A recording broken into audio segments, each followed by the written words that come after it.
Alors bonjour mesdames, on va traiter de la paracha de Balak. On va essayer de réfléchir ensemble sur le personnage. Ouais, vous savez qu'on a l'habitude de réfléchir ensemble sur les personnages parce que c'est quand il y a du bruit qu'on a du mal à donner des shiurim.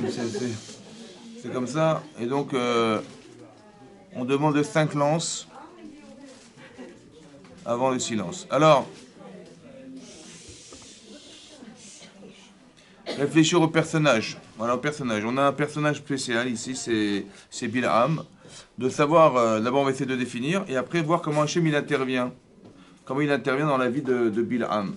Et donc qu'est-ce qui se passe? En fait, historiquement, qu'est-ce qui s'est passé?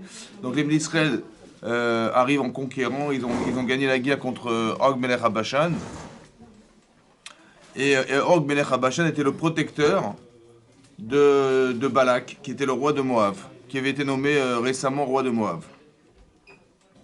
Et qu'est-ce qui se passe? Il voit les Israël arriver, alors que Balak voit les Israël arriver à la frontière de Moab, et donc ils ont eu très peur. Yakutsu, les Israël, c'était dégoûté des enfants d'Israël, et donc qu'est-ce que fait Balak? Il analyse un peu la force du peuple juif, et il se rend compte que les Israël ont une force, une capacité exceptionnelle par la parole, puisqu'ils font intervenir Hachem en permanence, simplement en faisant les tfilotes.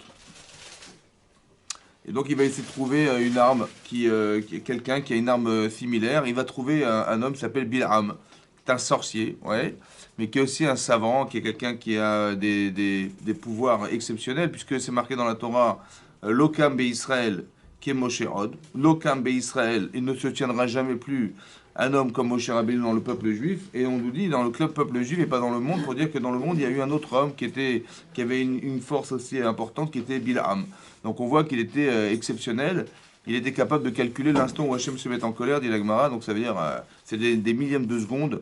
Et donc il avait il avait aussi une force de prophétie. Et donc qu'est-ce que fait Balak? Il va consulter Bilam en lui disant, écoute, voilà, je te propose de maudire les enfants d'Israël pour les bloquer, d'accord? Et pour les chasser en fait de cet endroit. Et Bilam va accepter. Il va accepter, mais on va lui envoyer des messagers, ouais, pour lui annoncer cette nouvelle. Et il va leur dire, écoutez, je vous donnerai la réponse demain, sans dévoiler, dit Rashi, que c'est Hachem qui allait lui dévoiler cette réponse, pour dire qu'il était soumis à personne. Vous comprenez? Donc on voit déjà qu'il y a quelque chose qui est un révélateur de la personnalité de Bilham, c'est cette faculté à croire qu'il est seul à pouvoir à décider, ouais, alors qu'en fait il est complètement assujetti à Hachem. Et qu'est-ce qui va se passer? Donc il est accompagné des Saré Bilham et des Saré Balak, donc des princes de Bilham et de Midian, pardon. Et lorsqu'il va dire, écoutez, je vais consulter Hachem et je vous donnerai la réponse, tout à coup, quand le matin, il va se lever, il va Yaakov Bilham Babokir, va Yomer et Saré Balak. Et là c'est marqué, il s'est levé le matin, il s'est adressé au prince de Balak. Et on ne sait plus où sont passés ceux de Midian. Alors la Gemara d'expliquer que lorsqu'il a dit je vais m'adresser à Hachem, il a dit il est fou quoi. Ça veut dire là, carrément, il est incohérent. Parce qu'il sait pertinemment que Hachem, c'est lui qui nous a fait sortir d'Égypte. On est les enfants d'Akadosh Baruch Hu, donc de demander à Akadosh Baruch Hu de maudire ses propres enfants, ça paraît complètement incohérent. Et il vit une forme d'incohérence. Donc on voit qu'il y a... Et c'est ça qui va faire qu'ils vont pas accepter de le suivre. Donc ceux de Moab, qui sont concernés par la situation, eux, ils vont le suivre. Mais ceux de Balak, ils vont partir. Et donc on voit qu'il est complètement incohérent, cet homme. Donc il y a un problème, c'est que il est orgueilleux. D'un côté, on voit qu'il est pas cohérent, d'accord? Il demande des choses qui sont complètement contradictoires et illogiques, et on comprend pas comment c'est possible qu'un homme pareil, ouais, avec des capacités aussi énormes, il soit capable de tomber dans la contradiction. Voilà. Il va demander à Hachem de les maudire. Ça va? Il va dire, écoutez, je ne sais pas, on va voir, je vais lui demander. Je vais demander à qui? C'est pas logique. Et donc quelque part, c'est ça qui va faire que. Ensuite, qu'est-ce qui va se passer? Qu'est-ce qui va se passer? Donc il va vouloir insister pour maudire les Israël. Donc Hachem lui dit ne va pas avec eux. Et comment il traduit ça lui? Ne va pas avec eux. Ne va pas avec eux, ça veut dire ne les suis pas. Ouais, parce que je ne veux pas que ni tu maudisses les Israël, ni que tu les bénisses. Donc c'est clair et net, le sujet est clos, c'est sûr qu'il veut pas. Et lui, il a compris, l'Oteler Imahem, Rachid expliquait, l'Oteler Imahem ne va pas avec eux. Ça veut dire, bien sûr qu'avec d'autres tu vas y aller, mais pas avec eux. Ça veut dire qu'il a compris qu'Hachem lui a dit, écoute, il t'a pas respecté. Parce qu'il aurait dû te donner tout l'argent qu'il avait, Balak, ouais, plutôt que de te payer ce qu'il a été payé, alors qu'il lui aurait fallu des armées. Et je suis même pas sûr Rachid dit, c'est même pas sûr qu'avec son armée, il aurait réussi à nous vaincre. ouais, avec les d'Israël, donc ça fait que c'est un doute. Et par contre, moi, c'est du sûr, hein, ça va? Et donc, il aurait donné tout l'argent qu'il a du monde entier. Et là, on voit que il a un problème de cavode. Pourquoi? Parce qu'il est déformateur de messages. Vous avez compris? Quelqu'un qui est orgueilleux, il va forcément traduire une réalité qui, pour nous, qui sommes extérieurs à ça, on va se dire, on a très bien compris le message d'Hachem, il a dit ne va pas avec eux, ne les ni maudit, ni ne les bénit, donc c'est sûr et certain qu'Hachem, il voulait absolument qu'il y aille, pas. Et lui, il a compris qu'il ne va pas y aller, mais avec eux. C'est-à-dire qu'il a mis le stabilo sur avec eux. Avec eux, c'est-à-dire qu'il a compris qu'Hachem lui a dit, écoute, ils sont pas très respectueux hein, quand même, hein. C'est ça qu'il a compris, lui. Il a compris d'Hachem, c'est-à-dire qu'il est transformateur de messages dans son intérêt personnel. Donc c'est une catastrophe au niveau, comment dire, de l'objectivité qu'il peut avoir du message qu'on lui renvoie. Comment il va pouvoir traduire la réalité puisqu'il la transforme en fonction de ses intérêts personnels. Là, vous avez compris ce qui se passe. Donc on voit qu'il a de la gave, hein. On voit qu'il est orgueilleux, ouais. On voit que qu'est-ce qu'il attendait? C'est de l'argent, ça va. On verra plus tard qu'il a une ta'ava de l'argent des autres. Ça va? Et on va voir qu'il a de la sin'a. Il est aussi jaloux, comment dire, il est haineux parce qu'il va préparer lui-même sa monture. On verra plus tard que quand il va vouloir partir, finalement, il va préparer lui-même son ânesse. Et on voit que et Hachem va dire, il va dire, mais Abraham, il t'a déjà devancé. Parce que lui aussi, il va Yerbosh et Tramoro. Lui aussi, il a chevauché son âne pour aller faire la Kedat Yitzhak. Lui, il a chevauché son âne pour aller faire une mitzvah que je lui avais ordonné de faire. Et toi, tu vas chevaucher ton âne pour aller à l'encontre de ma volonté. Vous avez compris? On voit qu'il y a des forces équivalentes, des forces qui s'opposent dans le monde. Ça veut dire qu'il y a un côté, on a Abraham Avinu qui, depuis longtemps, il a fait une grande mitzvah. Ouais, il a été mis d'Arez pour arriver à effacer sa volonté contre celle d'Hachem, parce que d'aller apporter son fils dans le cause, c'est une catastrophe pour lui, mais quand même, il est capable de refuser ce qu'on son Yetzara lui propose de ne pas faire, au détriment de ce qu'Hachem lui a demandé de faire. Et l'autre, c'est l'inverse. Hachem, lui, n'y va pas, et lui, il transforme ça en disant, mais oui, vas-y. Ça va? Et on voit qu'il y a des forces qui sont opposées, et qui sont des forces qui sont dans le monde. Ça veut dire qu'il y a une opposition qui va se créer, des forces qu'on ne connaît pas, mais qui existent, qui sont qu'il y a des gens qui vont avoir une volonté forte de nous détruire et une volonté forte d'autre côté de nous construire. Et donc nous on veut se construire et donc on veut construire en acceptant la volonté d'Hachem et Hachem il va faire en sorte que tous les projets que Bilam va avoir ils vont se détruire. Donc il est dans la Ta'ava, il est dans le Kavod, d'accord, dans le Kavod et il est dans la Sin'a. Il a volontairement été contre Hachem en prenant son âne et en voulant maudire les d'Israël. Donc on voit que c'était un antisémite profond, quoi. Et donc il a exactement le profil de celui qui est marqué dans les Pirkei Avot, que la kin'a, la jalousie, la ta'ava, les plaisirs, et le kavod et l'honneur sont motsim et ta'adam ila olam. Là on peut mieux comprendre que sortir du monde, ça veut dire qu'il est plus cohérent.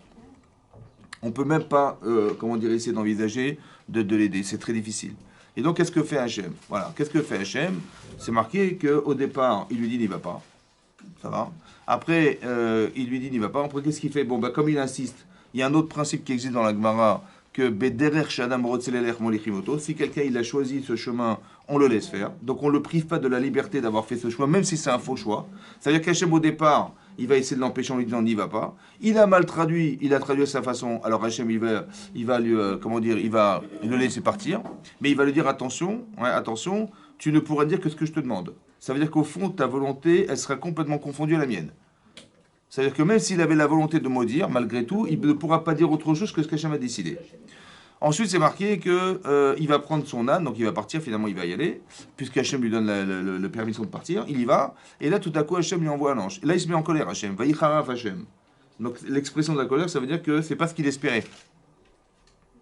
Il est en communication avec Hachem? Oui, il parle avec Hachem, dans le rêve, en rêve. Toujours c'est en rêve. Ouais, c'est jamais en direct, c'est toujours par Vachalom. Il dit je vais dormir cette nuit et je vais savoir ce qu'Hachem me demande. Donc quand son corps est en silence, c'est là qu'il peut communiquer. Il ne peut jamais communiquer de son vivant. D'accord? C'est-à-dire avec toute la conscience qu'il a, il ne peut pas. Par contre, il peut le faire de façon,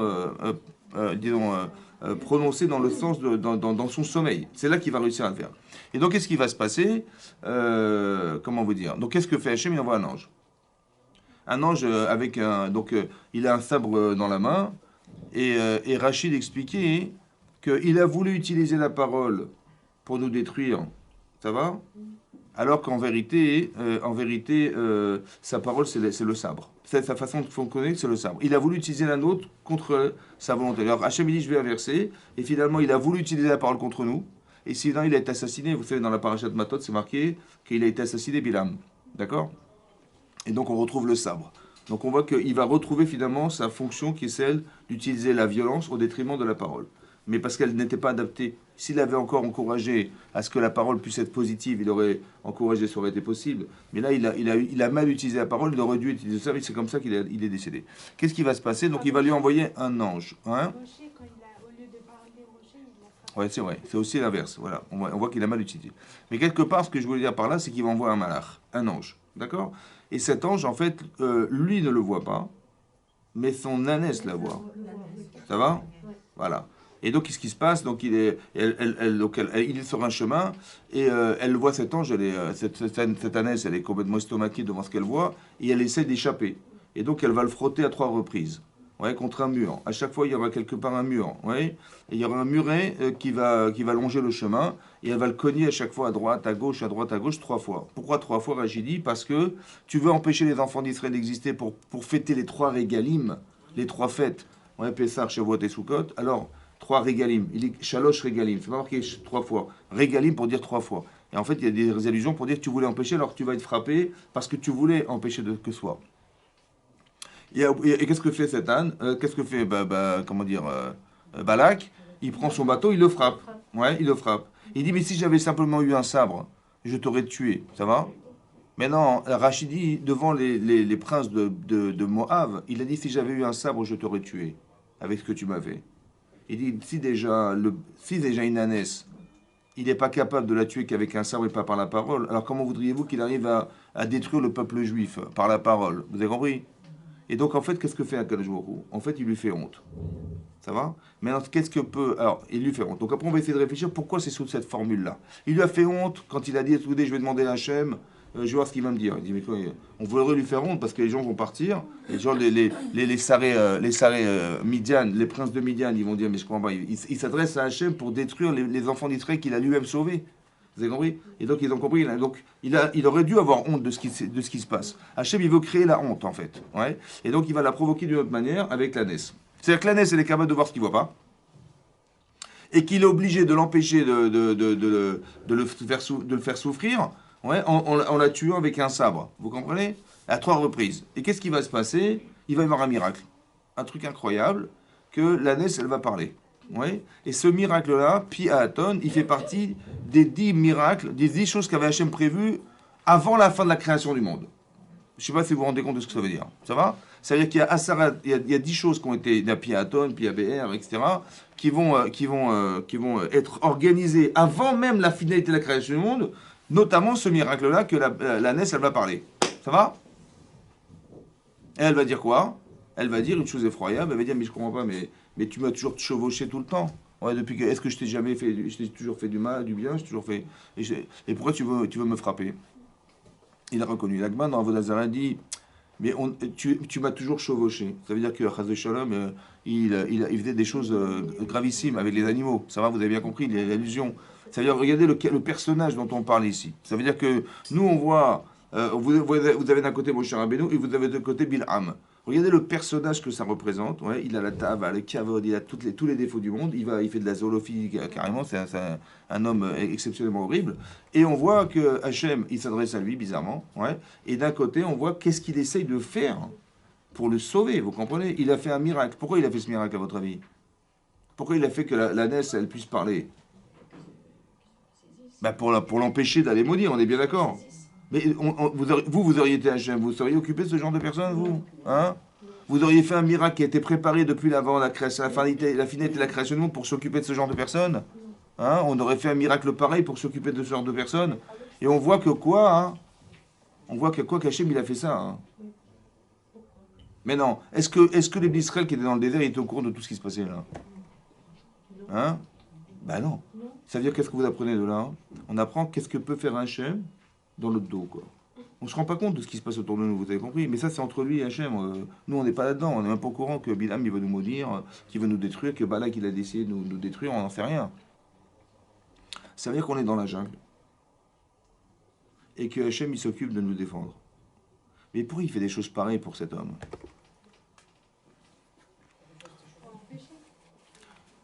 Mais c'est un grand rachat ou quoi? C'est extraordinaire. Hein. On voit de quel style de personne il s'agit. Et il s'acharne pour essayer de l'aider. Ouais, d'abord il n'y va pas, après il y va quand même, bon, il s'énerve, il envoie un ange, après il en envoie, il le voit pas, mais l'autre il le voit, mais à chaque fois c'est fait de façon à ce qu'il puisse faire teshuva. Mais comment il le fait? Pour quelqu'un qui a de l'orgueil, comment ça se passe? Ouais, il a une surenchère de soi, alors il faudrait qu'il rabaisse un petit peu son caquet, comment on fait? On lui fait honte. D'accord? Ce que je fais Hachem, en vérité, il frappe de façon qui correspond en vérité à son niveau, c'est-à-dire qu'il est spirituel, c'est quelqu'un qui va, comment dire, qui est capable d'avoir une force de la parole, etc. Mais on le rend ridicule dans son domaine. Que même une ânesse, qui est un animal, il est capable d'avoir des pouvoirs plus importants que les siens, puisque lui, il va jamais pouvoir voir ce qu'elle voit. Vous avez compris? On le rend ridicule dans sa fonction. On dit, mais c'est dommage.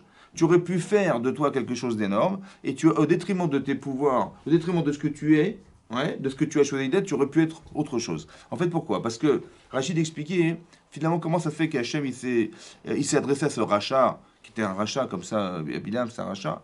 Alors Rachid expliquait parce qu'en fait, il ne voulait surtout pas qu'un jour, les nations ils aient un prétexte contre nous, ou contre lui. En disant, bon, vous savez quoi, ils ont eu Moshe Rabbeinu, super, ils ont eu Abraham Avinu, ils ont eu Yitzhak Avinu, ils ont eu Moshe Rabbeinu, ils ont eu Yaakov Avinu.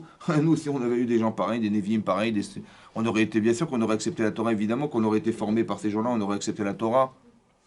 Alors il dit, écoute, il n'y a pas de problème, je vous donne Bilam. Ça va? Que l'aucun bé Israël, il n'y aura jamais quelqu'un comme lui. Mais par contre, les Umot HaOlam, il y aura un homme qui s'appelle Bilam. En fait, on se rend compte que cet homme, il a fait pire que s'il n'avait pas été là, quoi. Ça va? Voilà. Et donc, qu'est-ce qui va se passer? Hachem, il a besoin de prétexter. Hachem, il a besoin de se justifier. Vous avez compris? Ça veut dire que ça serait pas émettre que, on va dire, aux yeux des nations, qu'on n'aurait pas donné les mêmes occasions de réussir comme on nous a donné l'occasion de réussir. Alors Hachem, il est émettre. Il est vrai. Alors il va donner cette capacité et on voit que ils ont eu les gens qui méritaient. Ça va? C'est que quand on n'est pas dans la vérité, alors on a des gens qui nous ressemblent. Et en fait, on a des gens, des représentants qui nous ressemblent. Et donc, le représentant de cette région du monde, c'était Bilham. Mais Bilham, c'est quelqu'un qui pense qu'à lui, qui n'a que d'intérêt pour... il va utiliser un pouvoir qu'on lui donne au détriment des autres. Vous avez compris? Il se fiche de Balak. En fait, ce qui compte, c'est l'argent qu'il va récupérer de Balak. Et il se fiche du clan Israël, il se fiche d'Hachem. Ce qui compte, c'est l'argent qu'il va récupérer. S'il pouvait, dans sa fonction, pouvoir exprimer la volonté d'Hachem quand ça sera nécessaire, de frapper le clan Israël quand ça sera nécessaire, et que lui va jouer ce rôle, super, il va gagner qu'il aura fait la volonté d'Hachem, et d'un autre côté, il aura gagné qu'il aura gagné de l'argent. Vous comprenez? Mais tout ça, c'est dans son intérêt personnel. Voilà le personnage. Voilà le personnage. En tout cas, on voit que l'Hachem, il ne le lâche pas. Vous avez compris? Ça veut dire qu'il envoie des anges, il envoie des trucs. En fait, c'est une chose invisible, mais les circonstances font qu'il comprend que derrière, on veut l'empêcher d'atteindre ce que lui, il espérait atteindre. On veut l'empêcher de faire une avéra. Vous avez compris?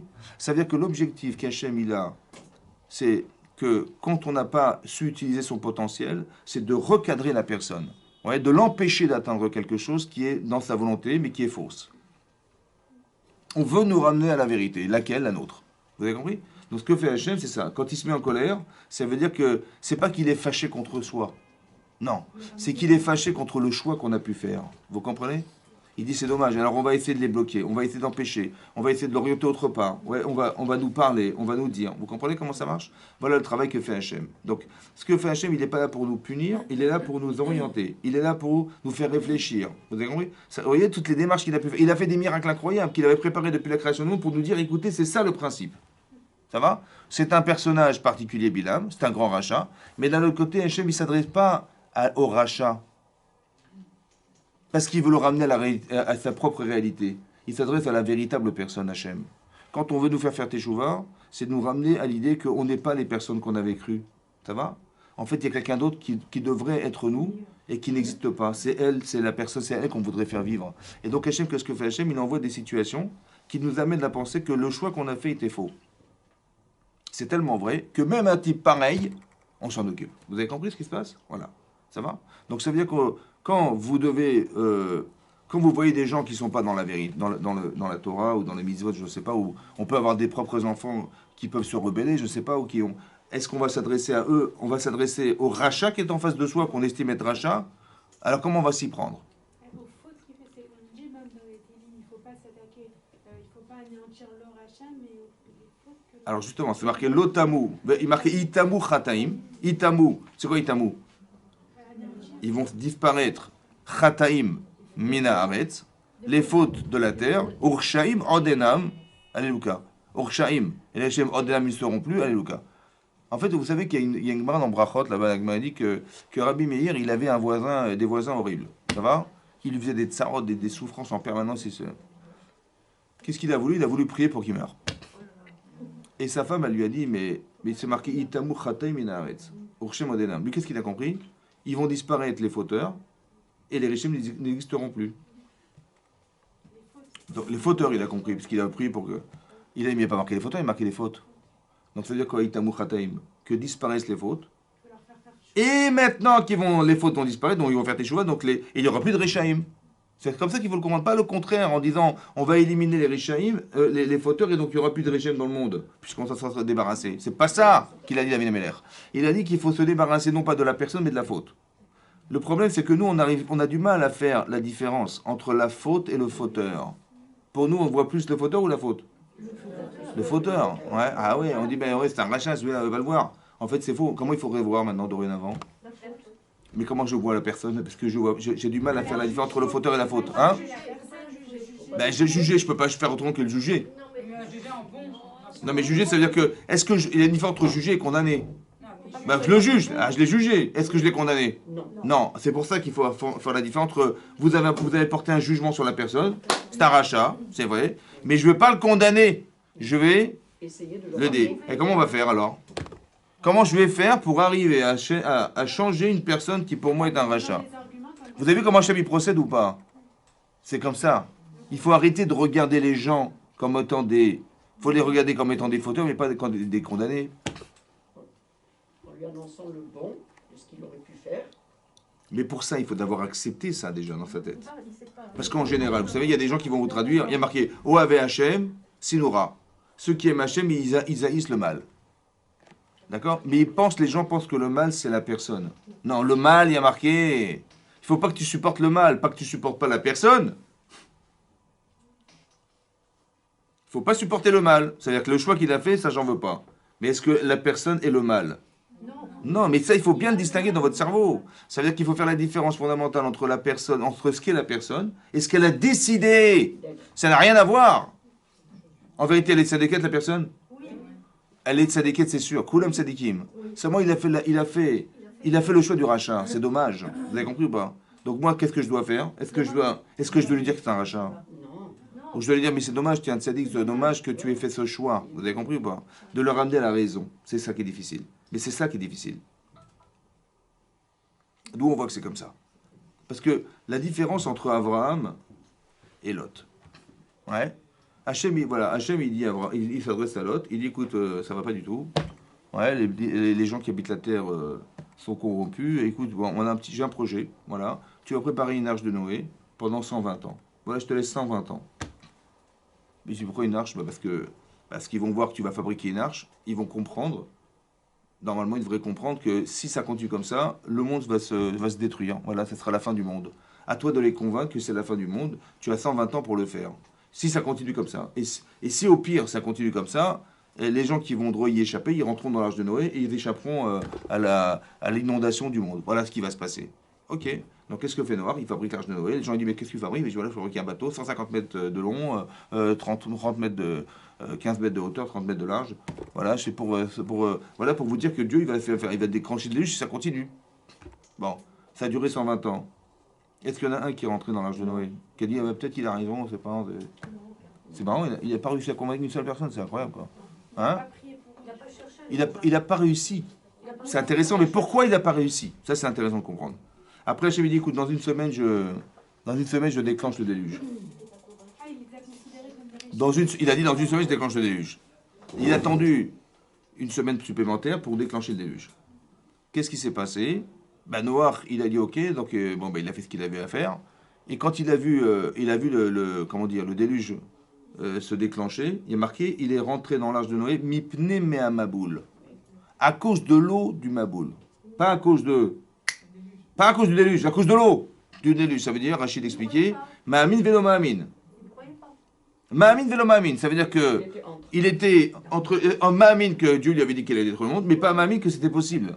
Ça veut dire qu'il était à la fois, il avait la connaissance du déluge sans avoir la conscience du déluge. Puisqu'il n'a pas réagi. Il aurait dû, normalement, il a vu comment ça pleuvoir, c'était fini, on rose dans la... Ça aurait dû déclencher chez lui le désir de se protéger dès l'instant où le déluge a été déclenché. Non, non, non. C'est quand il pleuvait trop qu'il est rentré dans l'âge de Noé. Ça veut dire qu'on peut à la fois être conscient, on peut savoir, mais on n'est pas forcément construit pour être conscient. Vous avez compris ou pas? Alors qu'Avram Avinu, écoutez la différence Avram Avinu. Avram Avinu, Hachem il dit, dans la paracha de Vayera, c'est marqué là-bas, hein, Avram Avinu, c'est marqué comme ça, qu'il y a un ange qui est venu annoncer à Abraham, parmi les 3 anges, qu'on allait détruire Sédom. Bon. Ensuite, c'est marqué comme ça. C'est marqué, voilà, c'est marqué Vayakumu Misham Anashim, donc ils se sont levés là-bas les hommes, on parle de ces anges, Vayashkifu al Pene Sédom, ils sont scrutés vers Sédom, Ve'Avram alach imam lishalecham. Ve'Hashem amar, Hachem a dit, Amechase ani me Avram, machi ani ose. Est-ce que je vais cacher à Avram ce que je vais faire? Bon, Hachem il avait décidé de détruire Sédom ou pas? Bon, mais il va pas lui cacher. Il avait décidé ou pas? Mais il va pas lui cacher, Avram. Ok, donc il va lui dire. Avram ayo yé les goy gadol. Pourtant, Avram il va devenir une grande nation. Atzum et puissante. Veniv rechubo kol goyaretz. Et seront bénies par lui toutes les nations de la terre. Qui a d'artive, parce que je sais à son propos, Leman Asheritzavet Banav. Ensuite, il va ordonner à ses enfants, et Beto et sa famille, Acharav après lui, Veshamru derech Hashem. Ils vont garder le chemin d'Hachem. La Asot, c'est quoi le chemin d'Hachem? La Asot, c'est d'accord, Mishpat. De faire la charité et la justice. Ça, c'est le chemin d'Hachem. C'est d'être bon et à la fois juste. Ça va? Les man avi Hachem à l'Avram et Asher Diverenav, afin que je lui amène, Avram, ce que je lui avais promis, c'est-à-dire la terre d'Israël. Vous avez compris le lien ou pas? Qu'est-ce que ça a à voir avec le fait qu'il va un jour transmettre à ses enfants la tzedaka au Mishpat, alors je vais lui annoncer que je vais détruire Sédom. Qu'est-ce que ça a à voir avec Sédom? Il dit, j'entends des cris horribles dans cet endroit. Et leur faute, elle est très très lourde. Ça veut dire que c'était des très grands fauteurs. Il a dit, Erdana verre. Je vais descendre et je vais voir. Ça veut dire quoi, je vais descendre? Hein? Je vais vers eux. Comment? Ils étaient très bas. J'entends rien. Je vais y aller moi-même en fait. Ça veut dire quoi? Ils étaient très bas, ils descendent vers Attendez, Hachem, il a besoin de descendre. Hachem, il a besoin de descendre ou pas? le niveau. On va se mettre à leur niveau. Il va descendre. Il va voir. On se met à leur niveau. Qu'est-ce que ça veut dire qu'Hachem, il descend quelque part? Hein? Pas trop, non. Que le dimanche. Non, c'est pas ça. C'est quoi? Ça veut dire quoi qu'Hachem, il descend? D'où vous savez qu'il est descendu, vous? Matériel, vers le matériel. Il dit, je vais descendre. Mais d'accord, je veux bien, mais moi, j'en sais rien, moi. Donc ça veut dire que s'il est descendu, je le sais ou pas? Dites oui, dites oui. Très bien. Comment je sais qu'il est descendu, Hachem? Comment je sais qu'il est descendu, Hachem? Parce qu'il est arrivé quelque chose qui était un révélateur que c'était lui. Comme par exemple, il va Bil'am, et tout à coup, son ânesse, elle est bloquée, quoi. Ça va? Il peut pas bouger, il comprend rien ce qui se passe. Bon, après, il a compris que c'était Hachem. Mais c'est ça la descente. Hachem, il descend, en fait, pour révéler quelque chose de lui. Sa volonté, en fait. C'est ça la descente d'Hachem. C'est ça, Erdéana, je descendrai, je verrai. Ça veut dire que, normalement, combien de fois il est descendu Hachem? Il y a marqué dans le Midrash Rabbah, 52 fois. Ça veut dire qu'il est descendu, ça veut dire qu'il y avait 52 occasions de faire Teshuvah. Vous avez compris ce qui se passe? C'est ça la descente d'Hachem. Quand on dit Bayom Haou, on dit Bayom Haou, Iye Hachem Echad ou Shmo Echad. C'est ça? Ce jour-là, un jour, quand le Mashiach va venir, Bezat Hachem, dites Amen. Hachem, il sera, on dit Hachem Echad ou Shemo Echad. Ça veut dire quoi Hachem Echad ou Shemo Echad? Ça veut dire quoi? Hachem, et son nom Echad. C'est quoi la différence entre lui et son nom? Sera reconnu. C'est quoi la différence entre lui et son nom? Quand on dit Shema Israël Hachem Elokeinu Hachem Echad. C'est ça qu'on dit, oui? La parole. C'est quoi le nom d'Hachem? Et c'est quoi lui? Lui et son nom, c'est quoi? Mais c'est lui et son nom, c'est pareil. C'est quoi la différence? Et quoi, ça dit? De façon théorique, Hachem, il est Echad. Mais de façon pratique, est-ce que vous voyez Hachem Echad, vous? Hein? Vous voyez les injustices, vous voyez des gens, des riches qui ont du pouvoir, et on ne comprend rien. Est-ce que son nom, ça veut dire sa représentation, elle est Echad? Alors on dit Bayom Haou. Mais si j'ai rien compris de ce qui m'arrive, hein. Je ne sais pas si des fois c'est des choses complètement contradictoires, je comprends Dieu, les rachou mechanu, des fois on comprend rien, des fois les cruels, des fois on comprend rien. Ça va?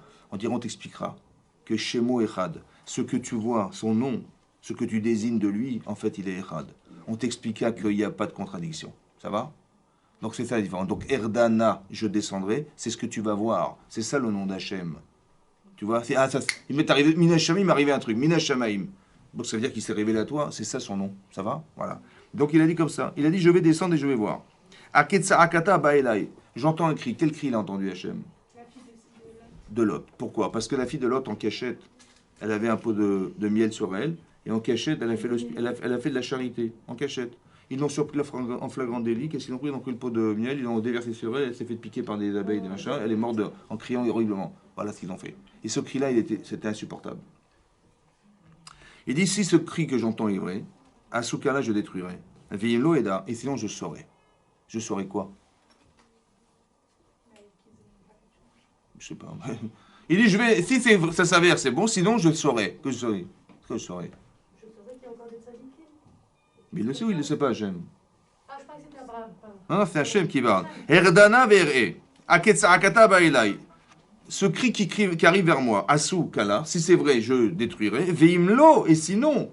C'est quoi et sinon? Et sinon, je saurai. C'est quoi je saurai? C'est quoi sinon? Mais il sait Hachem. Est-ce qu'Hachem il est prisonnier de l'espace-temps? Non. Donc il sait. C'est quoi, et sinon, c'est quoi ce sinon? Il va rien dire ce sinon. Vaïfnu Misham Anashim. Donc ils se sont tournés les hommes vers l'homme. Vaïkash Avraham. Et là, Avraham, il va s'adresser à Hachem. Vaïomer, Aaf Tispet Tzadik Racha. Il va dire, est-ce que tu vas détruire le Tzadik et le Racha? C'est une prière, ça? C'est une prière qu'on... Hein? Ça se dit, ça? Ça se dit ou pas? Ou là, Yeshramissim Tzadikim et Tochaïr. Peut-être il y a 50 Tzadikim dans la ville. Pourquoi 50? Parce qu'il y avait combien d'endroits? 5. Il y avait 5. C'était une ville tunisienne. Ouais. Et il en faut combien pour sauver la ville? Il en faut 10. Donc 10 fois 5, 50. Il dit, s'il y a 10 Tzadikim par ville, ça fait 50. Peut-être qu'il y en a 50. Est-ce que tu vas détruire et tu vas pas pardonner l'endroit par les 50 Tzadikim qui s'y trouvent parmi eux? D'accord? Il dit Khalila et Khamas Kalabarazé. C'est quoi Khalila? Malheur à toi, Hachem. Ouais? Khal, c'est quoi Khalila? Khol, c'est désacralisant pour toi de faire une chose pareille. Les Amit Tzadikim Racha. Quand Hachem il va tuer le Tzadik et le Racha? Hein? Ça se dit ça? Ve'aya Katsik Racha, on dirait le Tzadik est comme le Racha. Khalila lecha Ashovet Kolaretz. Khalila, que ça soit désacralisant pour toi, le juge de la terre. Lo yas le mishpat, tu n'aurais pas fait la justice. Quand Hachem ne va pas faire la justice, hein? Regardez comment il défend. Mais il s'agit de qui là?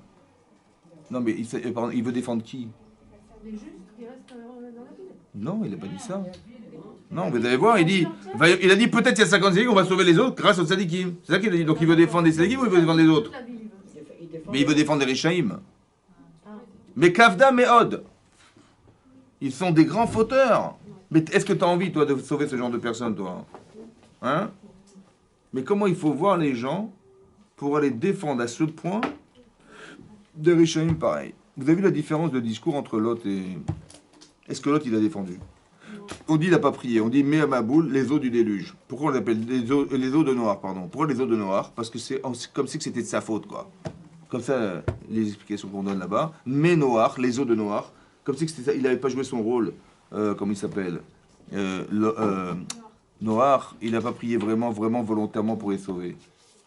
Ça veut dire que la prière pour les autres, elle est révélatrice de quoi? À la différence d'Abraham. Attendez, je vous pose à vous la question. Bon, Hachem, il a dit, écoute, je te laisse 120 ans. C'est-à-dire qu'il a décidé de détruire au bout des 120 ans ou pas? Bon, écoutez-moi bien. Oui ou non? Très bien. Vous êtes noir, qu'est-ce que vous allez dire à Hachem? Hein, là? Mais il voit bien qu'il n'y en a pas, il est tout seul. Prier quoi? Attendez, vous allez prier pour lui dire quoi? Vous allez dire quoi, Hachem? Hein? Que quoi? Mais qu'il fasse chouva, ça dépend de qui? De Hachem ou de... Ah non, qui disent aux gens de faire chouva. Bah ouais, c'est ce qu'il a fait, ouais. Mais qu'est-ce que je vais dire? Qu'est-ce que vous allez prier Hachem? Vous allez dire quoi, Hachem? Attendez, vous êtes qui pour dire à Hachem d'abord? Ça va? Bah franchement, c'est vrai. Attendez, hein? On dit rien, Hachem, c'est... Ben, on dit rien, mais il faut prier. Il m'a dit, je ne vais quand même pas lui cacher, donc c'est une invitation à la prière, oui ou non? Très bien. Mais vous allez dire quoi à Hachem? Puisque pensez, vous êtes largement dépassé. Ça va? Tzadikim, dépassé. Ah, qu'est-ce que vous allez dire quoi déjà? Quand il dit je vais prier, faire tu vois, mais attends, lui, Hachem, il supporte ce qui se passe ou pas? Non. Il supporte ce qui se passe, les Rishaim qui font des avérotes. C'est quand quelqu'un il rentre chez vous, Hachem, il vous détruit toute votre maison, il dit bah, attends, et vous allez rien dire. Mais bien sûr qu'Hachem, il va se mettre en colère, parce qu'il y a un problème, vous avez compris ou pas? Donc maintenant, vous allez vouloir défendre ces gens-là. Qu'est-ce que vous allez dire à Hachem? Anéantir leurs fautes, mais pas eux. Mais vous allez dire quoi à Hachem? On peut pas prier Hein? Hachem. Comment? On peut pas prier Hachem pour demander que ces gens fassent. Mais qu'est-ce que ça change que vous lui demandiez ou qu'il le fasse lui-même? C'est-à-dire quoi? Vous allez demander quoi? Il n'est pas assez intelligent, Hachem, pour faire qu'ils vont faire tchouva? Hein? La démarche. Attendez. Il a dit je vais quand même pas lui cacher. Ça veut dire qu'Abraham, il va faire quelque chose que lui ne peut pas faire. On est d'accord ou pas? Essayez de comprendre. Oui ou non? Oui. Alors qu'est-ce que vous allez faire? Vous êtes le tzadikiet du 19e. Hein? Bah oui, c'est le 19, c'est... Hein? Il faut la réaction du tzaddik. Comment? Il faut la réaction du tzaddik. C'est-à-dire? Ben, en fait, qu'il puisse argumenter pour sauver. Alors qu'est-ce que vous allez dire? Sauve-les. Ben sauve-les, oui, merci, Razak. Laissez-leur le temps de faire tchouva. Mais attendez, s'il s'adresse à vous, c'est pas pour qu'il fasse le boulot. Les juger positivement. Il faut que nous changions peut-être. Je sais pas, comment vous avez compris? La différence entre Noach et Abraham, ben, c'est que Noach il dit, mais attends, mais qu'est-ce que je vais lui dire à Hachem? Mais je comprends qu'il ait du mal à prier. Pourquoi? Parce que c'est un tzaddik. C'est quoi un tzaddik? C'est quoi un tzaddik? C'est injuste. C'est juste, il est juste. Donc il dit, si j'y arrive, tant mieux. Si j'y arrive pas, ben tant pis.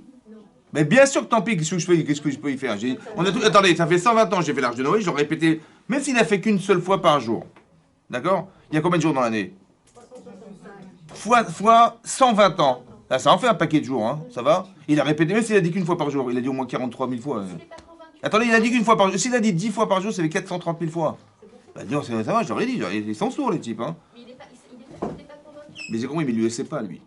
Et lui, ce qu'il se pense, il dit, ouais, j'aurais dit, il y a une façon de réfléchir qui amène à ce que les gens ne sont pas conscients. Laquelle? C'est de dire, Hachem, il m'a dit de faire, je fais ce qu'il m'a dit. Il m'a dit, fais l'Arche de Noé, je fais l'Arche de Noé. Il m'a dit, va parler, je leur ai parlé. J'ai tout fait. Donc si ça marche pas, c'est pas de ma faute. Oui, c'est ça qu'on pense, oui. C'est ça. C'est ça, mais ça veut dire que il faut être convaincant il faut être convaincu pour être convaincant. Vous avez compris? On peut pas changer les gens si on n'est pas soi-même convaincu. C'est ça que Mahamid Vélo Mahamid, vous comprenez le problème? C'est-à-dire que si je ne construis pas des valeurs profondes en moi, je ne pourrai jamais les transmettre. Mais c'est votre responsabilité, là, c'est très grave. Mais c'est pour ça qu'on en parle. C'est pour ça qu'on en parle. Pourquoi j'ai fait court sinon ça sert à quoi hein? Mais ça vous avez compris ce que ça veut dire ça? Ça veut dire que le problème ça veut dire qu'on peut être religieux, mais on transmet rien quoi. Ça veut dire qu'il n'y a pas de valeur, il n'y a pas d'émotion, il n'y a rien. Ça va? Je ne dis pas qu'il n'y a rien, puisque Hachem il a choisi. Je ne sais pas qu'il n'y a rien, mais quelque part il faut être capable de pouvoir ressentir ce que vous savez. C'est parce que si vous les ressentez, ça se voit. Ça va? Par exemple, un exemple très simple. Vous allez comprendre ce que je vais vous dire. Une fois Paro, il a décidé que les enfants qui allaient naître, on allait les jeter au Nil. Bon, ça va? Et que donc il fallait absolument qu'on les jette au Nil. Qu'est-ce qu'il a fait? Il a décidé de prendre Au début, il a voulu nous détruire en nous assujettissant, en faisant faire un travail insupportable et nous détruire comme ça. Ça n'a pas marché. Parce que plus on travaillait, plus on se multipliait. Il devenait fou. Donc il a dit, écoutez, c'est simple, je vais prendre 2 sages-femmes. Ouais, elles vont s'occuper des femmes qui accouchent. Et les enfants qui naîtront, les garçons, hop, au Nil, et les filles, elles vivront. Voilà, comme ça, à la base, on va détruire à la base. C'est ça qu'il a essayé de faire, oui. Il s'agissait à 2 femmes. Une maman et une enfant. Une maman et une enfant. La mère, c'était Yochebed, et la fille, c'était Myriam. Ouais? Ok.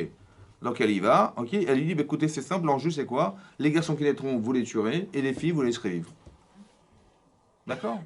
Elles n'ont pas écouté Paro. Mais écoutez-moi bien. La maman, qui est sage-femme, elle peut tuer un garçon? Déjà une femme, elle ne peut pas tuer un garçon. Quand on est maman, on ne peut pas tuer un garçon. Et à part ça, hein, c'est encore pire quand on a pour vocation de faire naître des enfants. Ça va, donc c'est impossible. Donc la maman, je comprends qu'elle ne puisse pas. Mais la fille, elle dit, attends, j'ai pas compris, c'est où moi? Moi, je suis pas mère de famille, je veux avoir des enfants, je veux me marier, j'ai un futur, j'ai un avenir quand même qui est devant moi, oui ou non? La mère, je comprends qu'elle ait pu refuser, mais la fille, comment elle a accepté de refuser de tuer? Hein? Ça veut dire quoi la vue?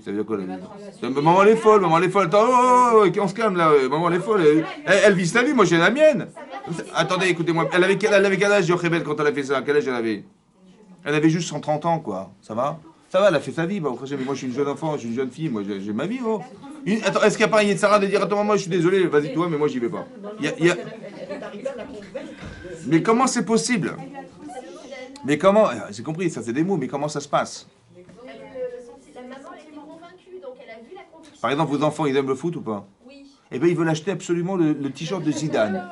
Je sais pas pourquoi, ils veulent acheter. Et les types, ils font. C'est un commerce, ils veulent acheter le t-shirt de Zidane, ou je sais pas, le t-shirt de je sais pas qui. Ouais. Les paroles, elles sont dans la bouche. Les paroles, elles sont où? Mbappé. Mbappé. Ah oui. Donc ils veulent absolument ressembler à. Donc ils veulent absolument ressembler à Moshe Rabbeinu. À Moshe Rabbeinu. Donc, maintenant, qu'est-ce qui se passe en fait? Hein? Mais si, Ah oui, Messi aussi. Le Mashiach. Mais non, vous avez compris qu'on cherche des héros. On cherche des exemples, on cherche des gens. Et fou. Mais attendez, la situation la plus folle, parce qu'elle risque sa vie. Mais elle suit sa mère.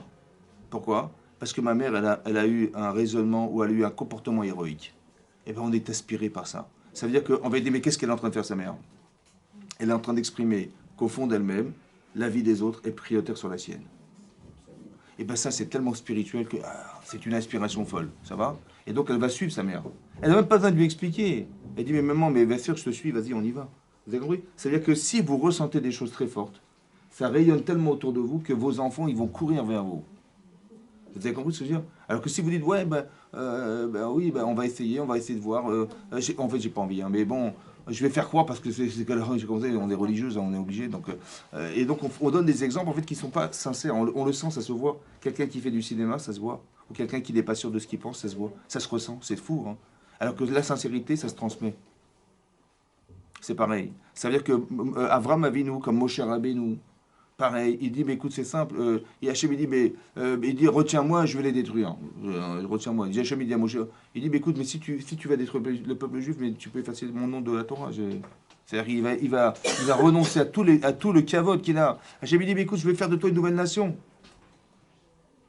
Je ne sais pas si vous vous rendez compte du Yetzirah, quoi. Il dit, écoute, si Hachem a décidé... C'est-à-dire que dorénavant, on dira plus c'est ni Adam Arishon, ni Avraham Yitzhak Yaakov, c'est moi, c'est Moshe Rabbeinu. Et tout le clan Israël, tout le srout, il me revient. Vous avez vu le Yitzhak qu'il y a derrière ou pas? Il va dire quoi Avraham Avinu? Et qu'est-ce qu'il va dire Moshe à Hachem? Hein? Non. Il y a deux fois il a prié. Une fois et deux fois. La deuxième fois, il a dit, mais qu'est-ce que je vais dire au Havot? Comme ça, la Gemara dans le Brachot de la Medbet, elle dit là-bas, qu'est-ce que je vais dire au Havot? Ça veut dire, qu'est-ce que je vais dire à Avraham Yitzhak Yaakov si on me téléphone pendant les Shurim? Qu'est-ce que je vais lui dire? Et là-bas, c'est marqué Kol Sasen ve Kol Simcha. Il a dit comme ça. Il a dit qu'est-ce que je vais dire? C'est-à-dire, ok, je vais accepter. Mais ils vont me dire, mais attendez, mais tout ce qu'on a fait, nous, Avraham, Israël, Yaakov, tout ce qu'on a fait pour rien, quoi. Genre, tout ça, tu n'as même pas pu dire, genre, tu n'as pas pu nous défendre ou tu as mis ton kavod en avant. Il dit, mais qu'est-ce que je vais leur dire? Vous imaginez quelle humilité il faut avoir pour arriver à dire à Hachem, écoute, je suis désolé, je peux pas. Pourquoi? Parce que qu'est-ce que je vais dire à Avraham, Israël, Yaakov? Ils ont fait tout ça pour rien. Vous avez compris? Et je pourrais pas. Alors, laisse tomber. Ça veut dire, vous avez compris ce que je veux dire? Voilà, ça c'est le genre de personne à qui on devrait ressembler. Oui. Au Talmidim de Avraham Avinu, pas au Talmidim de Bilam Aracha. On n'est pas les élèves de Bilam Aracha, on est les élèves de... C'est quoi les élèves? Pourquoi il y a marqué les Talmidim chez... Parce qu'en vérité, quand on étudie la Torah, on est le Talmid de qui? De celui que vous allez accepter d'être. C'est-à-dire ça, vous êtes comme des Bilam, ça vous êtes comme des Avraham Avinu.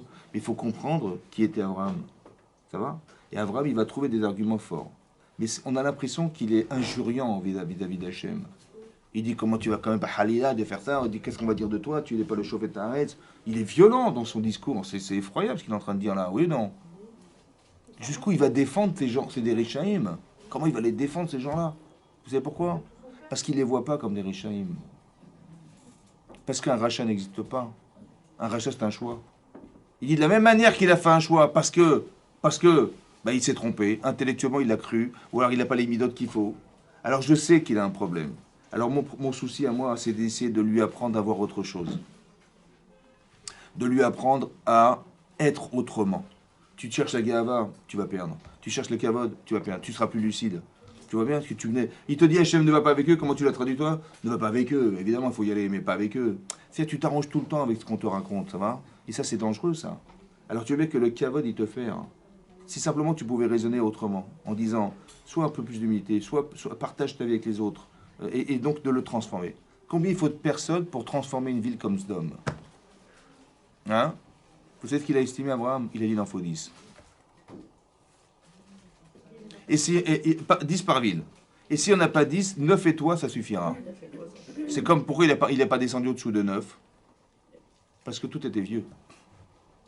Non, pourquoi il n'a pas descendu au-dessous de 9? Pourquoi? Parce que combien il était dans l'Arche de Noé? Hein? Il y avait combien de couples? 3 et plus 1, ça fait 4. Razak ou non? Razak. Il y avait 4 couples. Il y avait Noach, sa femme, et ses 3 enfants et ses brus. Ça va? Il était 8. Avec 8, ça sauvait le monde ou pas? Dites non, dites non. Non, bah non. Bah non, parce qu'il a été détruit le monde. Avec 8, ça n'a pas marché. Alors il dit, je peux pas descendre en dessous de 9. C'est ce qu'il dit Rachi. Rachi, là-bas dans la paracha Vayera, il dit, j'ai pas pu prier en dessous de 10 parce que Noach, ils étaient 8, sadikim, et ça n'a pas suffi pour ne faire que le monde y soit sauvé. Donc il dit, je peux pas descendre en dessous de 9, de 8, de 9 plus 1, Hachem. Et donc il a dit 10. Mais il y avait 10 personnes. Vous savez ce qu'il a pensé à Abraham? Il a dit comme ça. Ce qu'il a dit Hachem, je vais voir, je vais descendre et je verrai. Et je saurai. C'est quoi je saurai quoi? Je saurai si vous êtes capable de faire que le monde puisse changer. Vous avez compris ce qui se passe? Il faut qu'il y ait quelqu'un dans le monde qui me puisse me dire, je vais m'occuper de ça. Laisse-moi le temps d'y arriver. Ça va me prendre 90 ans, 100 ans, 250 ans, mais je vais y arriver. Mais il faut 10 sadikim. Ça va? Parce que... Attendez, juste de finir, écoutez-moi. Il y avait 10 sadikim ou pas? Non. Non. Donc finalement, ça a servi à quoi? Donc pourquoi Hachem a fait ça? Pour savoir s'il est défendu, comment il est défendu. Mais Hachem, il n'a pas besoin de savoir, il sait Hachem. Il faut le faire quand même. Attendez, c'est marqué dans la Torah ou pas? Et à quoi ça nous sert à nous que ça soit marqué dans la Torah? C'est le comportement Hein? d'Abraham. Quelle leçon vous avez tiré Le vous? comportement d'Abraham. Mais quelle leçon vous avez tiré vous? Parce qu'attendez, je vous explique. Attends, moi je me mets à la place d'Abraham. Et je prie comme un malade. Et je me mets en danger. Et Au final, il va dire, écoutez, très bien, j'ai très entendu, mais finalement je détruis. Je dis, pourquoi tu m'as parlé? Mais pourquoi tu m'as dit ça pour me quoi? Pour me... Moi j'adore le bowling, mais il faut arrêter quoi. Hein? Jusqu'au bout de ses convictions. Mais pourquoi faire Hachem? Il a fait ça à Abraham Avinu. Pourquoi Hachem il a dit, écoute, je vais quand même pas lui cacher. Et je vais lui cacher, tout en sachant que je vais détruire. Hein, mais bon, je vais quand même pas lui cacher. Donc au final, je vais lui foutre... Il a dit comme ça, il a dit comme ça, il a dit comme ça. Il a dit comme ça, Hachem. Il a dit, je sais qu'Abraham, il va transmettre à sa famille et à ses enfants. Il va transmettre quoi à Abraham Avinu? La Tzedaka au Mishpat. Ça va? Au final, on a détruit Sodome. Alors à quoi ça sert qu'il ait fait ça, Hachem? Quoi? Nous transmettre quoi? Pour nous transmettre, écoutez-moi bien. S'il y avait eu des tzadikim, Hachem, il aurait sauvé la ville? C'est ça qu'il a dit à Abraham. Il faut qu'il y ait des tzadikim dans un endroit. Mais pourquoi faire? Influencer, Khazak, c'est pas pareil. C'est pas que c'est magique, hein. Vous savez, il y a un petit collège dans un endroit et tout va se passer comme il faut dans le meilleur des mondes. Non. C'est qu'il va y avoir de la Torah. Mais ces gens, ils ont pour fonction de transformer la ville. Ça va? Ça veut dire que c'est soit un aspirateur, soit ils vont sortir. Ça va? Et donc ces gens-là, ils vont être formés pour pouvoir amener à ce que les gens ils aient une cohérence qui est fonction de ce que la Torah demande. C'est pas pareil. Hachem a dit, je verrai, je saurai. Ça veut dire, je vais dire à Abraham, et s'il y a des sadikim, alors c'est lui qui va, avec toute l'influence qu'il va avoir autour de lui, rayonner dans cet endroit et changer l'endroit. Vous avez compris ce qui se passe? Ça veut dire changer la façon de penser, apporter des valeurs nouvelles. C'est ça que ça veut dire. C'est que la Torah, elle devrait être dispensée dans le monde. On devrait la connaître, la Torah. Vous comprenez? Parce que les gens, malheureusement, ils fautent par méconnaissance. Ils ne sont pas réchaïm parce qu'ils l'ont décidé. Ils sont réchaïm par défaut de ne pas savoir. Ou par défaut de ne pas avoir été éduqués dans la Torah. Ou par défaut d'avoir mal compris. Ou par défaut d'avoir des mauvaises midotes. Mais on ne leur apprend pas à travailler sur soi. On ne leur apprend pas à se connaître. On ne leur apprend pas à apprendre la Torah. On ne leur apprend pas à respecter Hachem. On ne leur apprend pas à craindre Hachem. On ne leur apprend rien. Évidemment qu'ils sont aspirés vers le mal, évidemment que c'est comme ça. Donc il a dit à Hachem, il a dit mais si simplement tu pouvais changer cet endroit, c'est ça qu'il a dit. Et quand il a dit mais quand il a dit à Hachem, mais tu vas quand même pas confondre le tzaddik et le rachat. Mais quoi Hachem, il va confondre franchement. Et on dira de toi que tu n'es pas le Shofet Haaretz, le juge de la terre. C'est-à-dire que de quoi il était préoccupé Abraham Avinu à votre avis? Il est préoccupé par le regard que les gens ils ont d'Akadosh Baruch Hu. Vous savez pourquoi? Parce que moi, mon travail, dit Abraham, c'est de ramener les gens à la Torah. Ça va?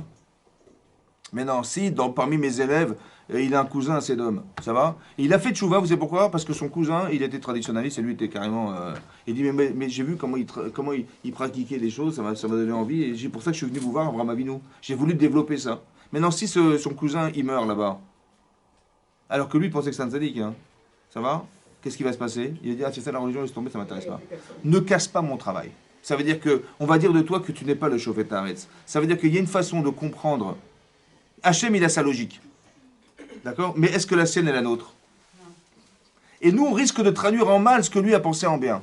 Alors qu'est-ce que fait Hachem? Il dit, si un type, un tzaddik dans le monde, qui est capable de me changer ma façon de penser, c'est-à-dire quoi? Pas chas v'shalom qu'on va mieux penser que lui. C'est d'arriver à l'obliger à penser comme lui, comme nous. Parce que nous, le regard qu'on a de son attitude ne correspond pas à ce qu'il a pensé Béhémet. Vous avez compris ça? Vous avez compris ça? Il va, si j'ai trouvé la vie de cet homme, et on a pensé qu'il y avait des tzaddikim dans cet endroit. À quoi ça sert de devenir un tzaddik si on meurt comme un rachat? Voilà ce qu'ils vont dire les gens. Et il est où le Shofet Haaretz? Vous êtes où Dieu juge la terre? Puisqu'il condamne les tzaddikim et les riches en même temps, c'est pas normal. Vous avez compris ce paradoxe-là? Et ça, c'est la façon de nous d'en avoir. Est-ce que c'est vrai ou c'est faux? Pour nous, c'est vrai, mais c'est faux en fait. Parce que chez Hachem, il a jugé, c'est qu'à n'importe quel niveau qu'il soit, la personne, si elle devait partir, c'est pour des raisons qui sont propres à ce qu'Hachem, il a pensé. Je respecte. Mais ça, c'est ce qu'Hachem, il est. Mais moi, est-ce que je le perçois comme ça? Non. Alors qu'est-ce qu'il attend Hachem? Que je l'enferme dans ce raisonnement, en lui disant, tu sais ce que tu vas faire là? Les gens diront que tu n'es pas le juge. Exactement comme Moshe Rabbeinu l'a dit, exactement comme Moshe Rabbeinu l'a dit, la Gemara d'Emprunte, elle dit que il a marqué Vayichal Moshe. C'est quoi Vayichal Moshe? Il a commencé à dire, mais pour dire qu'il a prié. Mais Vayichal, la Gemara, elle traduit comme la Shon Chol. Elle a dit, tu sais quoi, ce que tu vas faire Hachem de nous détruire dans le désert, c'est désacralisant pour toi. Il dit pourquoi? Parce que les gens diront que tu es faible. La Gemara dit, mais comment ça faible? Mais ils savent très bien que j'ai ouvert la mer Rouge. Il va dire, Moshe Rabbeinu, oui, mais contre combien de rois tu as ouvert la mer Rouge? Contre un roi, qui est le roi d'Égypte. Mais là-bas, il y a 31 rois en Israël. Qu'est-ce qu'ils vont dire les gens? Ils vont dire, un roi, il peut, mais 31, il ne peut pas. C'est pour ça qu'il nous a détruits dans le désert. Donc, en nous détruisant, tu vas montrer ta faiblesse. Il a dit, Salarti Kitvarecha. Je t'ai pardonné comme tu as dit. Ça veut dire que tu m'as enfermé dans un raisonnement humain qui m'oblige à ne pas décider. Vous avez compris ce qu'il a fait? C'est ça le tzaddik. C'est-à-dire que la façon dont on a de réfléchir à la situation, c'est d'enfermer Hachem dans un raisonnement humain pour qu'il soit obligé d'arrêter à cause du regard qu'on aura nous de ce qu'il va faire. Vous avez compris ça? C'est comme ça qu'on doit réfléchir. C'est comme ça qu'on doit juger les autres. Pas en disant on peut rien faire pour eux. Ça va? En disant, parce que 10 ans c'est long aussi, hein, mais en disant que on peut s'arranger, on peut changer les personnes. Parce que de la même manière qu'ils ont été trompés par l'Yetzirah, on peut tromper ceux qui les a trompés. Ça va? Il n'y a que la Torah qui nous amène à penser juste. Alors, et c'est ça la Torah de Tavlin, la Torah du remède. Et c'est comme ça qu'Hachem y procède. D'où je sais? Parce que pourquoi Hachem, il s'acharne avec Bilam qui est un rachat hors pair? C'est vrai ou pas? Moi, j'aurais jamais envisagé un truc pareil, franchement. Mais si simplement on pouvait changer les mentalités, c'est ça qu'il dit Hachem. Si simplement je pouvais l'aider à changer. Donc Hachem, il est bon, il veut nous aider. Ça va? Lui, c'est contre ses projets parce que lui, il veut gagner de l'argent, mais on l'empêche. Je dis, mais qu'est-ce qu'il veut le bon Dieu? Qu'est-ce qui m'empêche de. Puis je t'empêche de magouiller, je t'empêche d'arrêter de croire que tu peux détruire les gens au détriment de l'argent que tu vas gagner. C'est ça que je veux t'empêcher de faire. C'est ça. C'est ça qu'il fait. Il dit, n'y va pas. Il dit, ouais, il s'arrange. Après, il dit, bon, t'insistes, allez, vas-y. Mais si tu vas, tu pourras pas dire plus que ce que je te dis. Hein. Ok, il n'y a pas de problème, j'accepte. Mais il y va, le type, il y va. Hein. C'est-à-dire, il va vouloir maudire l'Israël, c'est effroyable. Donc il a en lui une signe. Ah, mais Hachem, il dit, mais il va lui faire honte. Pourquoi? Parce que le contraste entre ton rôle que tu vas avoir, qui est de dire je suis un grand savant, je suis un grand prophète, je suis un grand machin, même une ânesse, c'était moins que c'est une ânesse, franchement. Vous savez, en fait, on le rend ridicule pour qu'il arrive à rabaisser son caquet et qu'il arrive à se rendre compte que finalement, il y a une puissance au-dessus de lui qui peut pas, qui va commencer à être lucide. Qu'est-ce qui peut enlever le cavote des gens? Qu'est-ce qui peut enlever la haine des autres? Ça va? C'est que ça. C'est qu'il y a une forme de ridicule. Vous avez compris? Vous avez compris? Le Beth Amikdash, il a été détruit à cause de ça. Vous comprenez comme c'est grave? Il y a un rachat qui s'appelait, comment il s'appelait il y avait Kamsa et Bar Kamsa. Vous connaissez cette histoire de Kamsa et Bar Kamsa? Ouais. Maintenant, qu'est-ce qui s'est passé? Il y avait un grand notable d'Israël de Jérusalem qui avait invité tous ses amis à Machin. Il a donné à son serviteur d'inviter Kamsa. C'était son ami. Il s'est gouré. Il a été invité Bar Kamsa, son fils. Il s'est trompé, alors que Bar Kamsa, c'était l'ennemi juré de ce type. Ouais. Il l'invite, et l'autre il va, il dit ah, c'est sympa, il m'a invité à la cérémonie. Il y va, genre, il dit bah, on va faire le shalom, quoi. Il y va sincèrement. Il arrive là-bas, et l'autre il le voit là-bas, il dit qu'est-ce que tu fais là? Il dit bah, je sais pas, j'ai réussi à faire part, tu m'as invité. Je dis mais si tu veux représenter, mais sors d'ici. Il dit écoute, fais pas de scandale, je paye mon assiette. Il dit je veux ton assiette, je te paye la moitié de la cérémonie. Il dit je veux pas de ton argent. Il dit je paye toute la cérémonie. Je veux rien du tout. Il a fait la honte devant tout le monde et il est parti. D'accord? Et qu'est-ce qu'il a fait ce type-là, comme il a vu qu'il a été bafoué par ce notable-là? Il a eu une sinatrine tellement énorme, il a dit je vais aller à Rome. Ouais. Il dit il a été voir César carrément, donc il avait du pouvoir. Il a dit à César, écoutez, les Juifs, ils nous aiment pas. Hein. Il dit, pourquoi? Il dit, amenez un corban, amenez un sacrifice, vous allez voir qu'ils vont le refuser. Et les nations, ils amenaient des corbanotes. Ils amenaient des sacrifices au Beth Amikdash. Et qu'est-ce qui s'est passé? Il a dit, ok, pas de problème. Il dit, voilà, ils vont refuser. Il dit, ok, voilà, prends cet agneau, ou prends ce veau et amène-le. Il a pris avec lui. Entre-temps, il arrive à Jérusalem, il lui fait un défaut sur la lèvre. Donc c'est un moub, c'est-à-dire un défaut qui ne peut pas lui permettre d'accéder au korban. Et donc au sacrifice. Et donc qu'est-ce qui se passe? Les gens, ils savaient, ils ont dit qu'est-ce qui se passe? Les gens, les Kohanim, ils ont invité les Chachamim à discuter de la situation. C'est quand même le veau, le sacrifice de César. Est-ce qu'on le refuse? On ne refuse pas. Et après ils disent mais oui, mais c'est lui peut-être qui l'a fait. Est-ce qu'on le tue? Mais si on l'apporte, ils vont dire les gens qu'on apporte des sacrifices qui ont des défauts, ils vont se tromper. Si on l'apporte pas, César il va s'énerver. On ne sait pas. Et si on tue ce type-là, ils vont dire ah, les gens qui avaient des sacrifices qui ont des momies, on les tue. Ils ne savaient pas quoi faire. Finalement, ils ont refusé le korban. Et ils sont repartis. Et lui, il a reparti avec, il dit, vous voyez, ils ont refusé votre sacrifice. Et là, ça l'a mis en colère, et là, la destruction du temple. Hachem, il a détruit le temple à cause du kavod qu'on n'a pas fait à ce type. Vous avez compris ou pas? Ça veut dire quoi? Ça veut dire qu'Hachem, il voit le rachat ou il voit la personne tzaddik qui a été bafouée? C'est comme ça qu'on doit regarder les choses. Vous avez compris, non? Arrêtez de regarder la personne peut-être que vous la voyez à l'extérieur. Vous savez que derrière, c'est dommage. Et dites-vous que c'est dommage pour lui. Je vais l'amener à retrouver des valeurs. Ça va? Et si vous arrivez avec patience et gentillesse et amour et à changer la façon de penser, eh bien, il va devenir un tzaddik. C'est comme ça qu'on réfléchit. Il va dire, non, non, je ne peux pas le voir. Comme moi, je suis hystérique à l'idée de voir des gens qui font des avérotes, ça me rend malade. Sous prétexte de tzidkout, c'est évidemment. Mais ici, c'est tzaddiket. Mais ça ne doit pas être au détriment de ce que tu vas voir. Parce que Hachem, qu'est-ce qu'il attend de toi, tu crois? Que tu sois dégoûté de ce que tu vas voir? Tu crois qu'il t'a vu, il t'a montré ça pour dire, oh, la shonara, pour que tu fasses de la shonara sur eux, pour que tu te. Oh là là, je peux plus les voir, ces gens-là. C'est pour ça qu'il est là, ou pour que tu te dises, mais Hachem, qu'est-ce qu'il attend de moi? Que son clé Israël, il change. Hein. Donc si toi, tu as des valeurs, oh super, transmets les valeurs qu'Hachem t'a données, au lieu de dire, non, je les garde pour moi, et puis celui qui il les a, c'est pas. Un peu comme Noah, il a, ouais, il a des valeurs, et on a absolument voulu qu'il soit sensible à ça et les transmettre, et qu'est-ce qu'il a fait? Il a manifestement pas réussi. Pourquoi? Pas parce qu'il n'a pas fait la démarche, parce qu'il n'a pas ressenti la démarche. Il n'a pas eu envie de les sauver. Ça se voit, quelqu'un qui a envie, qui n'a pas envie. Et ça, ce sentiment-là, il doit être en nous pour faire que, vous avez compris, que quand les gens vous voient, ils disent, tiens, j'ai envie de ressembler à madame, j'ai envie que mes enfants, ils ressemblent à vos enfants. C'est comme ça, c'est comme ça. Vous savez que 75% des balais de Tchouva, ils ont fait Tchouva parce qu'ils ont été invités Shabbat. Mais qu'est-ce qu'on fait Shabbat? La Dafina, la Pkeila. On vous dit, et les boulettes tunisiennes, on vous dit, mais tu peux prendre ta voiture? Tu peux pas prendre ta voiture. Tu peux pas, l'ascenseur, oublie. Tu veux te balader, tu te balades pas, tu peux rien faire, quoi. On est bloqué, quoi. Et ça, c'est 75% des balais de Tchouva. Pourquoi? Parce que le type, il a vu sa femme, il a vu son père, il a vu cet homme, il a vu ses enfants, il dit, moi je veux une femme comme ça, je veux être comme lui, je veux des gosses comme ça. Vous compris? C'est incompréhensible, mais c'est comme ça. Ça veut dire qu'on est des exemples pour les gens. Mais c'est quand on a envie de l'être. On a envie de montrer qu'on vit la Torah. Ça, c'est important, vous avez compris? C'est ça qui est marqué là. C'est pour ça que la Torah nous parle de Bil'am, pour nous dire, voilà comment Hachem il s'occupe des Rishaïm.